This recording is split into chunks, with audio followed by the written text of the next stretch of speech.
नमस्कार मंडळी, स्वागत आहे पुन्हा एकदा आपल्या नवीन ब्लॉगमध्ये। बरेच दिवस झाले तसे आपले ब्लॉग आलेच नाहीत। चला म्हटलं आज गावाकडे आलो आहे मम्मी पप्पांच्या शेतामध्ये, तर छान असा ब्लॉग शूट करूया। मध्यंतरी काही कारणामुळे लग्न वगैरे हे खूप असल्यामुळे बरेच दिवस माझे ब्लॉग काही आलेच नाही। तर आज ना माहेरी आलेले आहे, तर म्हटलं चला मम्मी पप्पांच्या शेतामध्ये मस्त अशी चक्कर मारून यावी।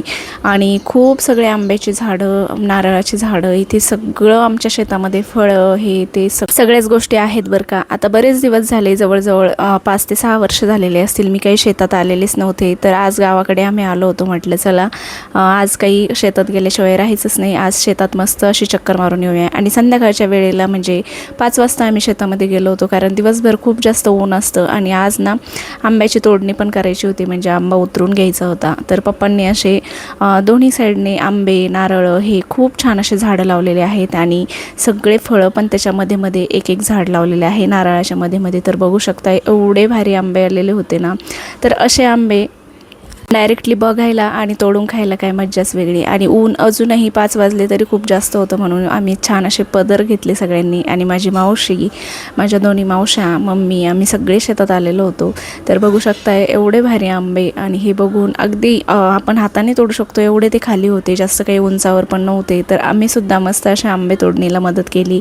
तर खरंच शेतामध्ये आणि प्रत्यक्षात असे आंबे बघायला, असे फळं बघायला आणि तोडून खायला काय मज्जाच वेगळी असते, हो की नाही। तर इथे पप्पांनी शेतामध्ये खूप वेगवेगळ्या प्रकारच्या आंब्यांच्या जाती लावलेल्या आहेत, जसं की त्यामध्ये लंगडा, पायरी, आता बऱ्याच जातींचे नावं मला तरी माहीत नाही। हापूस पण आहे, तर हापूस आंबा पण एवढा गोड होता, कच्चाच तो एवढा गोड लागत होता ना। तर आम्ही सगळ्यांनी जवळजवळ एक एक आंबा खाल्ला आणि त्या आंब्यानेच आमचं पोट भरून गेलं। आता शर्यू सोबत होती, तर सोबत काही स्नॅक्स पण आम्ही आणलेले होते, जसे की चिप्सचे पाकिट वगैरे। तर मस्त अशा शेतामध्ये सोबत डब्बा पण आम्ही घेऊन आलेलो होतो, कारण सगळ्यांना भूक लागते शेतात फिरून फिरून। तर म्हटलं चला मस्त डब्बा पार्टी पण करूया छोटीशी। तर आता सगळ्यांचं चेक करणं चालू होतं, नारळाला नारळ किती आलेत। आता शर्यू इथे डब्बा खातीये आणि चिप्स खातीये। पण झालं असं आहे की हे रोडवर शेत असल्यामुळे बरेच जण ना, म्हणजे याला कोणी काही ठेवतच नाही, सगळेजण रोडवर असल्यामुळे तोडून नेतात खाण्यासाठी।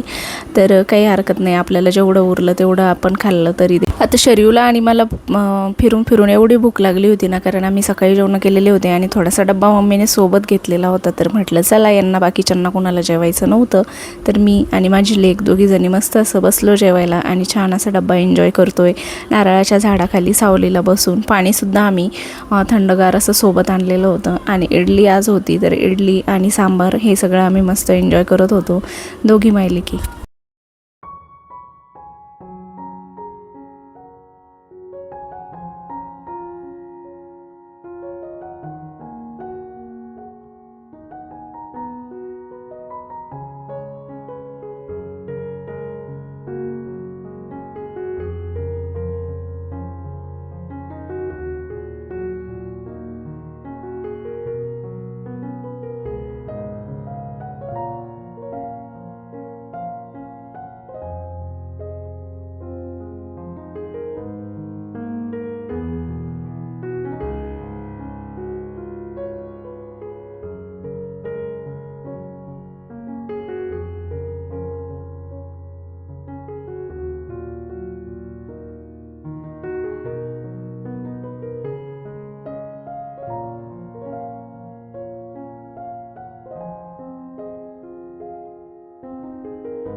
आणि थोडेसे केळी वगैरे पण सोबत आणलेल्या होत्या। तर शर्यूला म्हटलं खा केळी, तर तिला ना मस्त अशी भाजी आणि पोळीच खायची होती। तर चला आता इथे आंबे तोडायला सुरुवात झालेली आहे आणि प्रत्येक झाडावरती एवढे आंबे लागलेले होते, तर ते अक्षरशः तोडून तोडून आम्ही थकलो। आणि एवढे आता ठेवून पण काही अर्थ नव्हता, कारण मग ते पुन्हा कोणी त्या झाडाला ठेवणार नाही आणि घरी खायला मग आंबेच उरत नाही शिल्लक, त्यामुळे मग सगळे आम्ही तोडून घेतले। तर शेतामध्ये छान अशी चक्कर मारत मारत आम्ही आंबे सगळे तोडून घेतले। आणि आता हे आंबे घरी नेऊन मस्त असे भुसामध्ये पिकवायचे किंवा मग पेपरमध्ये पिकवले तरी देखील ते पिकतात.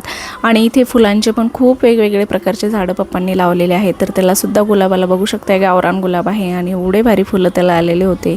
अक्षरशः जवळून गेलं तरीसुद्धा या गुलाबाचा वास येत होता. तर तिथं आम्ही काही फोटो सेशन वगैरे केले. शर्यूला तर हे शेत एवढं जास्त आवडलं पप्पाचं, तर तिचं म्हणणं होतं की मम्मा आपण इथेच राहू, शेतामध्ये खूप छान आहे, मस्त वाटतंय फिरायला. तर बरेच दिवसानंतर असं काहीतरी मुलांना बघायला पण छान वाटतं आणि शेतामध्ये तर काय.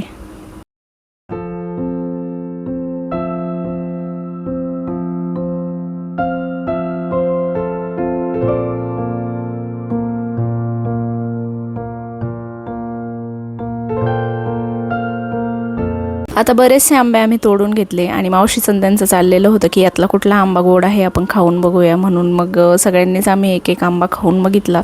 तर कच्चा आंबासुद्धा अक्षरशः एवढा गोड लागत होता ना की खरंच काय.